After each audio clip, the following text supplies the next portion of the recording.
एकदा वारा आणि ऊन या दोघांमध्ये आपापल्या पराक्रमाविषयी पैज लागली. वाटेत एक वाटसरू बसलेला होता. त्यांची पैज अशी होती की त्या वाटसरूच्या अंगावरचा कोट कोण काढून दाखवेल. सगळ्यात पहिले वाऱ्याला चान्स मिळाला आणि वाऱ्याने काय केलं की आपला पराक्रम दाखवणं सुरू केला. तो खूप सोसाट्याचा वाहू लागला. इतका सोसाट्याचा वाहू लागला की त्या वाटसरूला थंडी वाजायला लागली. ती थंडी इतकी वाजली की त्याने तो कोट काढण्याऐवजी कचकचून बांधून घेतला आणि मग त्या वाटसरूनी तो कोट बांधल्यानंतर तो एका ठिकाणी बसून राहिला.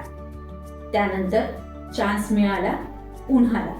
उन्हाने काय केलं तर उन्हाने सगळ्यात पहिले आलेलं वादळ हे शांत केलं आणि आपल्या प्रखर उन्हाने त्या वाटसरूच्या अंगावर सगळी किरणे टाकली आणि किरणे टाकल्यामुळे त्या वाटसरूला गरम वाटू लागलं. इतकं गरम वाटू लागलं की त्याने आपल्या अंगावरचा जो कोट आहे तो काढून बाजूला ठेवून दिला.